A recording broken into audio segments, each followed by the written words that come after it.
Hello, everybody. Welcome to day one of Sport Beach. I'm so excited to be here with these two women who are changing the game in their respective industries, Emma Hayes and Amy Hugh. We're going to talk about transformation, redefining leadership, building teams, and investing in the future. Thank you both for being here. Thanks for having me. Let's get to it. You've both been leading significant organizations through transformational change. Amy, I'm going to start with you. New York Life is a legacy brand of a nearly 200-year-old company, and you're helping lead an evolution of the brand and the narrative for the future. How do you balance legacy while stepping into a new era, and why this change now? You know, like New York Life is celebrating its 180th birthday, and our legacy for so long has been helping families and communities be financially successful. That's the heart and soul of what we are, who we are, and will continue to be. But you know, I think we're at unprecedented times with AI, the transformation, digital, everything that's happening in this world.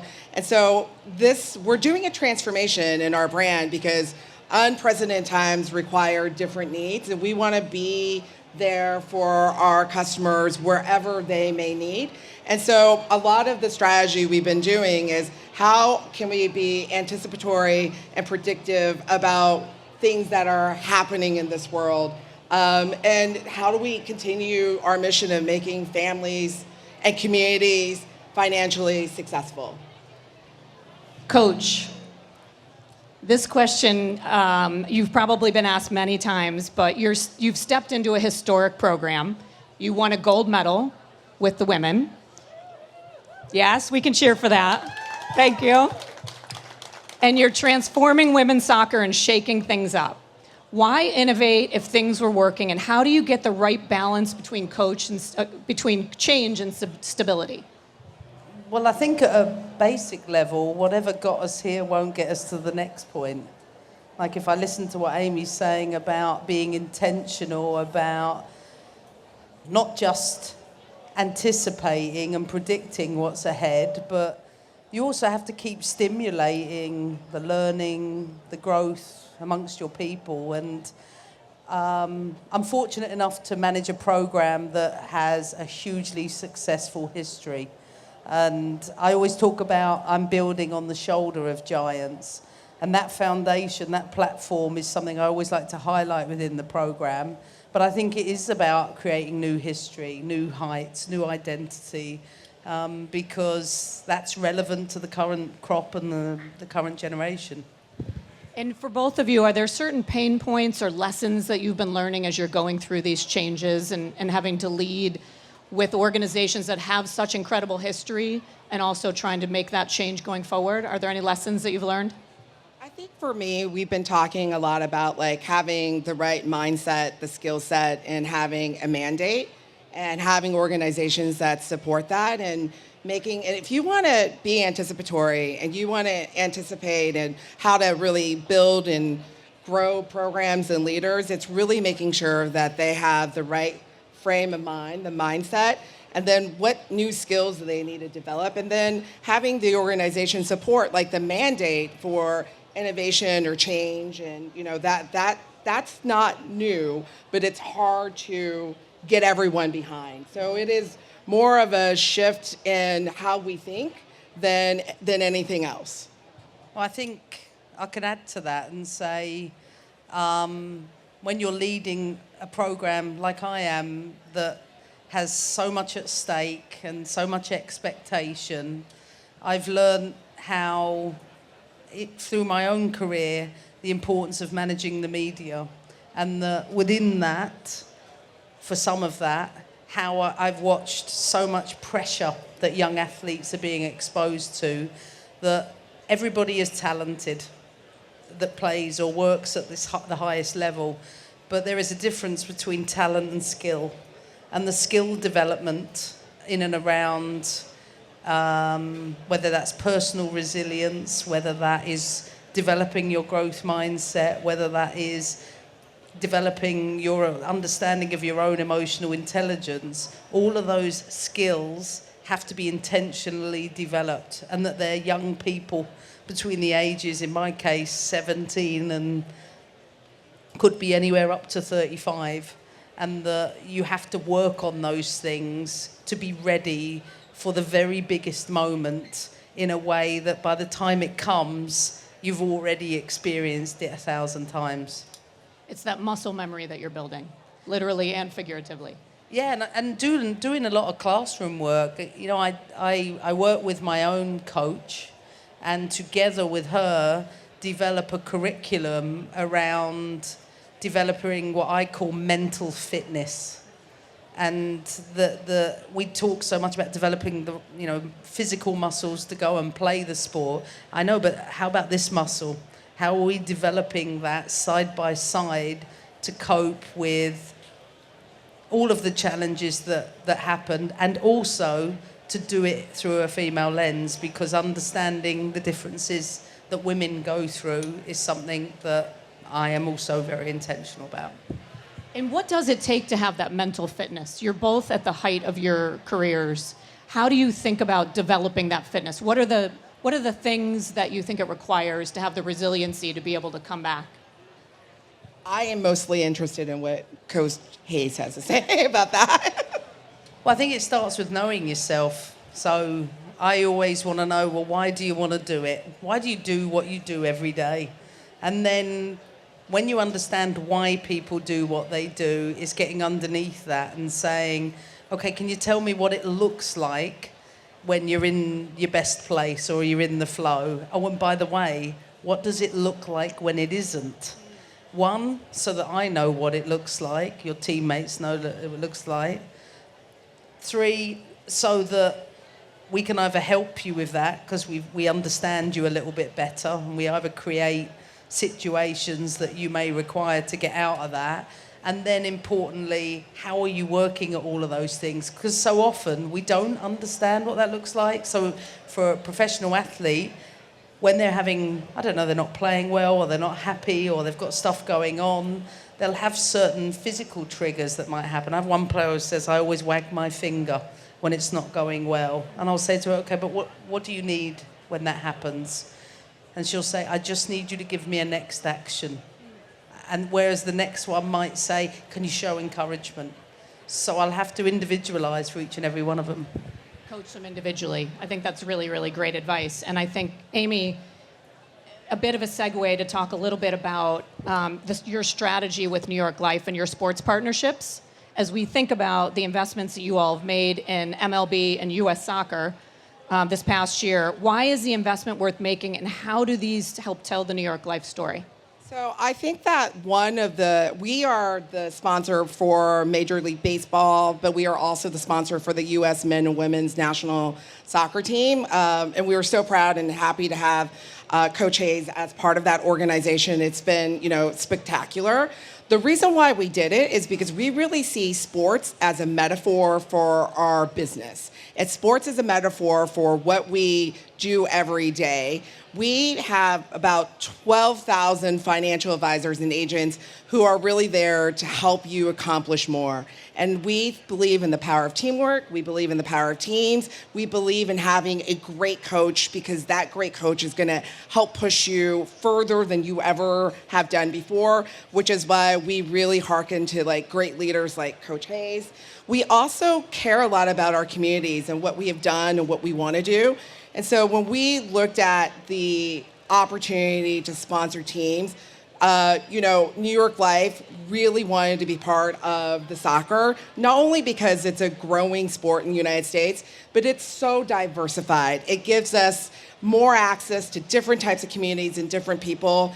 And as one of the few female C-suite in the Fortune 100, you can't just help but be attracted by what is happening with women's sports and what the U.S. women's team in general have done, because that's not just it's a metaphor for not our business, but it's a metaphor for our lives, and we could take inspiration from that. And the lessons that Coach Hayes talks about is a lesson that you can have in anything you do, even your own financial fitness. And if we could just tap into the magic and tell that story and train our advisors and our agents to be the best financial coach, to advocate for their players and for their teammates, and it's really who we are at the core. Just so you know, that works both ways, because what the story you just told, I can think of countless examples of what we might take from business in the reverse order to say, I don't know, I can think about how I've reorganized team meetings in line with the way maybe Google do it. Or I might think about what component of AI might I bring in that's been successful in certain organizations. So I'm definitely going to pick your brain about the development of team. I think we should have Coach Hayes come and speak to all the agents at New York Life. We would love that. Coaching and coaching. Coach, Don't think we won't take you up on Julie's offer. Coach, you wrote a book called A Completely Different Game, My Leadership Playbook, which I was plowing through on the way here this weekend. Talk about your leadership philosophy. You say in the book, a less idealistic, more realistic view of leadership is long overdue. What did you mean by that, and how do you embody that? Well, I think the more I know in leadership, sometimes the less I know. And by that I mean I surround myself with incredible people, because it is teams that get teams to where they need to be, and that this whole concept of this, the idealistic, talismanic figure, like, I don't know, a Pep Guardiola, for example, I think get hyped up in a certain way that take away from the team. And the realities are that putting together or managing human beings in whatever it is they do, the role of the leader, beyond, yes, maybe being a visionary one, has to be so deeply rooted in teamwork and how the collective helps to navigate that vision. And I've always wanted to dispel that myth or kill the unicorn in and around that notion of a leader, because I think you should be on the shop floor. I think you should be around your people. You need to have your ear to the ground, but you must also have incredible anchors and people that can actualize a vision in a process-driven way, but also have people who have really good people management. And I imagine that trust and personal connection in building a team for both of you is really critical. How do you do that when you're working with a group of exceptionally talented athletes that all have different stages in their career, different experiences? How do you build that personal connection to bring out the best in someone? Well, I had to do it in the most extreme circumstances and get a group of 22 women we had to trust each other. And I remember one of them saying, we had no choice, so we had to. But what I did do was made sure I was vulnerable first. So any of the tasks we did, whatever that was, I'd lead the way by saying, I don't know, here's my belief wall, and these are the experiences that have shaped me, and this is what it says about me. We had plenty of vulnerable moments. I remember a few tears throughout the Olympics. I felt very emotional about getting the job, because it was such a dream for me that I just wanted to capture it as much. And I felt that really helped the athletes open up to themselves, each other. And I think my personal opinion 1 year on from the Olympics is that type of work was the biggest reason why we were successful last summer. One of the things that we've been talking about is we have our brand ethos is what we call more powerful together. And we believe that what's true for sports is actually true for life, which is why it's our sports metaphor. And that's what you're really talking about. It's just that when you do it right and you do it with people, then you can achieve more together than you could ever achieve alone. And that's sort of the advocacy that everybody wants. And I think that's a lot about what the spirit of sports is, and the spirit of having a great team behind you, helping you do everything beyond what you thought was once possible. And then we saw that all come alive this last year. So congratulations for all that and all that you've been doing for women's sports and women's soccer. I appreciate that. I also think it's important to have a good time with it, because sometimes we're so, of course, it's a professional environment, we want to win, want to do all those things, but joy really matters. Having fun along the way. Yeah, definitely. Yeah. Yes, we got to have a little bit of fun with Gotta it. have a That little is fun. definitely the goal of CAN Yeah. and Sport Beach. Emma, talk a little bit about building infrastructure around the U.S. national team that's truly centered on women. I know this is a passion for you. You have lived this for decades, not just with the U.S. national team, but you've been an advocate for doing things for women, by women, intentionally for a very long time. Why is it so important, and what do you think we need more of? Well, I can speak about the sport of soccer, and we're embarking on an extremely ambitious vision to put the female lens at the heart of everything we do at US Soccer. And that means that whether we are intentionally redesigning our coach education program to be through a female lens, so that every coach is armed with whether that is an understanding of what happens from puberty to menopause, plus, you know, how we teach the game and what those subtle differences might be, to, well, actually, our brains are slightly different. Our physiology and anatomy, there are differences. And from rehabbing a player to getting the best out of women, how are we going to arm everybody to be able to understand that? Because the dropout rates are extraordinary, and we need to, I think, worldwide do a better job of keeping girls in the game.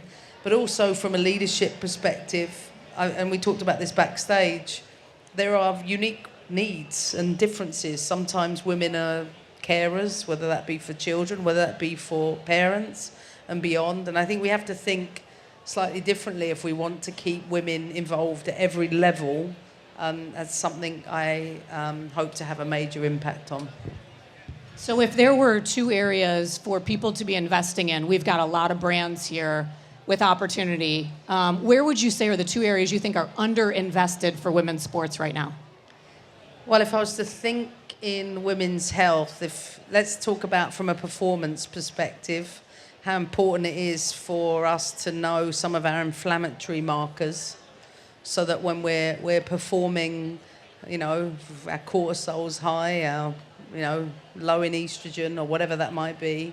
I think anything in and around related to our menstrual cycle. I would also say gut, and I think the importance of the brain-gut axis, and especially because of the menstrual cycle and the hormonal cycle that goes on for us.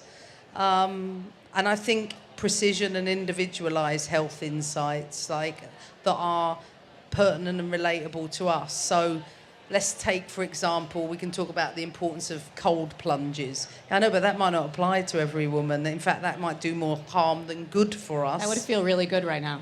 I mean, yeah, no, it would be ideal. But for some of us, it spikes a cortisol, or whether it's products that continue to get us right in the morning that prevent some of those things from happening. I think there is a lot of opportunity, and that includes women's bras. I think we still haven't got that right at all. We can talk about like having leak-proof pants, which are okay, but I still think they're cumbersome, still put us in bloody white shorts. That one I'll never get my head around.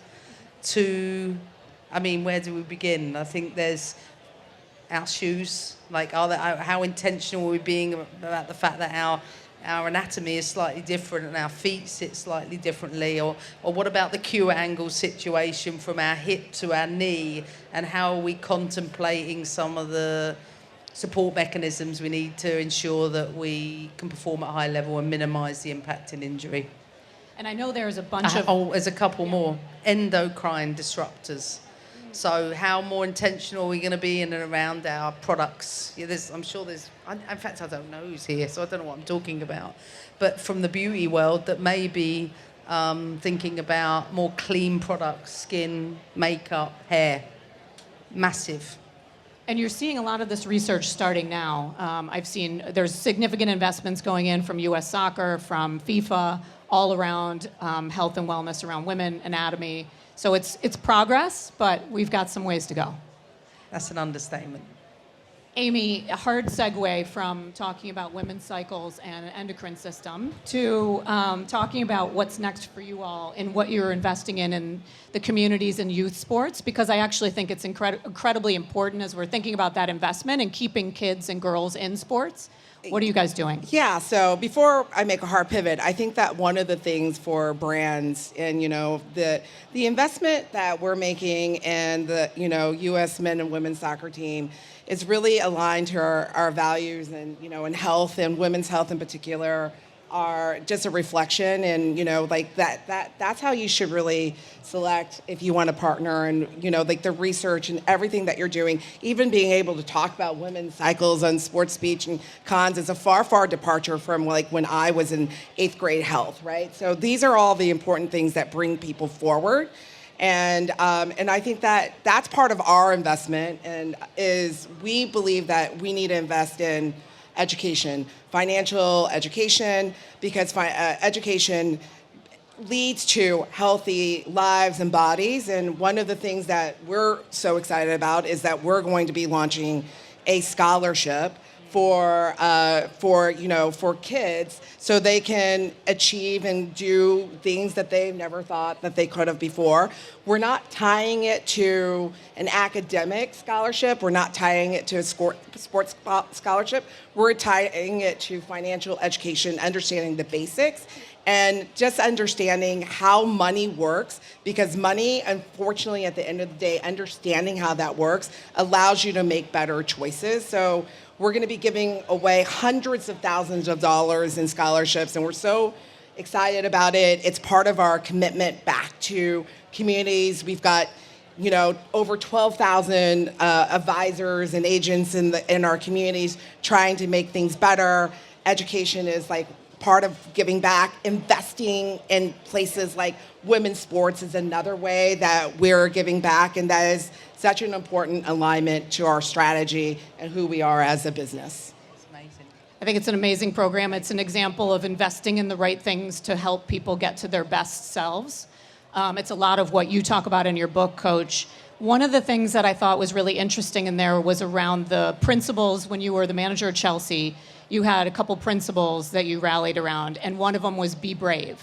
And I would just wondered if you'd talk a little bit about what you mean by that, and how, is there something that you've done where you kind of had to give yourself that pep talk about being brave? Well, there's two things that come to mind. The first is the volume of girls and women I come across that have imposter syndrome in a much different way. And the second is whenever I'm, and I hire men and women into positions, that every time, even as generations, change, the problems remain, which is if you had to have 10 attributes for that job, that woman still won't think she's good enough, even if she had 8 or 9 of them, whereas men have the confidence and the self-esteem to be able to come in with 3 of those attributes and be like, I'm the person for the job. And it's the self-esteem piece that self-confidence goes like that, but the self-esteem piece, this foundation, to your point around education, and that's why I think we all know knowledge is power, but so many girls and women ourselves are grown up knowing so little about ourselves. So we spend a lot of time having to discover on the job about ourselves, whether it's insights around our health, well-being, etc. And I think by providing a more stable platform of knowledge around insights towards ourselves, I think will play a part in that and developing our self-esteem. So I've always looked at myself and said, look, I'm in the chair and I've got to lead by example. And yes, of course, there are going to be moments my self-confidence is low, but I want to be brave in everything I do to pave the way for whomever comes in the door beside me. So I think women in positions that can do that, we have a responsibility to do it, maybe even more so because of the lack of visibility and the lack of female role models and the lack of diversity within that. So that's what it means to me. Breaking the barrier and being one of the first. Yeah. Amy, I'm sure you have similar thoughts around being a C-suite executive, and it is slightly different for women. It's different, but yet oddly feels the same, because I do think that the struggle is real. I was like, hey, that's right. I went through 22 interviews for my job. I mean, I wonder how many extra interviews I had to go through before someone thought that could get the job. But I think it is about like the vulnerability, the transparency, representation matters. Seeing someone like you, seeing someone that looks like you, and in this day and age, I think that that's incredibly important. And then having, again, the platform, the mandate to be able to push it and make sure that there is a curriculum, a platform, infrastructure that allows women, everyone to succeed is really important. Whether it's in sports or in some corporate entity or just personally. The rehiring one, I'd be curious about. I'm currently undertaking a piece of work on how many women have reached whatever level, the highest levels, been fired or left, have been rehired into head coaching positions, and subjectively, it feels the drop-off is enormous. I want to put some objectivity to that to really know if that rings true, but I'd be interested it would be similar in your business. Well, it's good to know we don't have to worry about that with your record right now. So you're... Listen, you have to coach every day like you're about to get fired, and I've been fired twice, so I know what it feels like. And if I get fired, I get fired. That's life. I'll come to Cannes a little more often and have a nice time. I think they'll take you. They'll take you for sure. I really appreciate both of you being here. Thank you for a great conversation. A few takeaways that I heard. Unicorns don't win championships, teams do. Lead by example, and more powerful teams, more powerful together. So thank you both for being here. Thank you. Thank you.